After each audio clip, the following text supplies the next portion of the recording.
The violence in Syria has torn apart thousands of families. We've been speaking to one such family in the province of Idlib, where a 4-year-old girl has been left paralyzed and her father is still missing after being arrested more than 4 months ago. The girl is now in hospital on the Turkish-Syria border.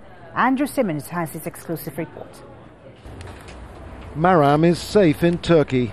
She's 4 years old, but one shell at the wrong time in the wrong place has left her paralysed from the waist down.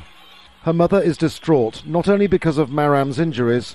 Her husband has been arrested. She's not sure if he's alive. She had to leave her other child in Syria under the care of Maram's grandmother. They are saying they are bombing terrorists. Is my little girl a terrorist? Imagine what it's like for her when she's injured like this, when her father and brother aren't here. I don't know whether she will ever walk again. We took a 5-hour journey to Maram's family home in the rebel-held part of Syria's Idlib province. This had once been a happy place.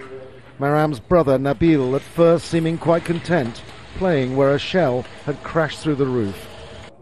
The shell detonated just after Maram had left her mother in the kitchen. She was walking up these steps when one piece of shrapnel hit her in the back. More shrapnel sprayed this entire dining area, where the rest of the family were having supper.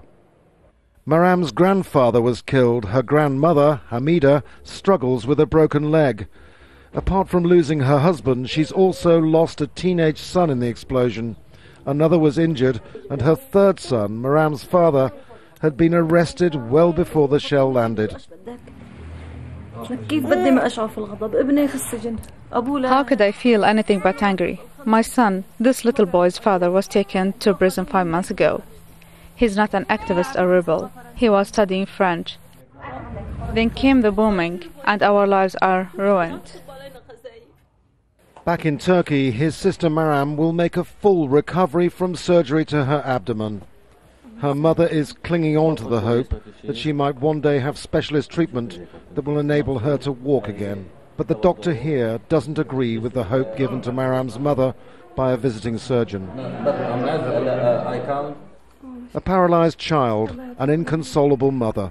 In another country, a bereaved grandmother who now insists on shuffling down steps to the basement every time there's an air raid or artillery attack. And a distressed little boy.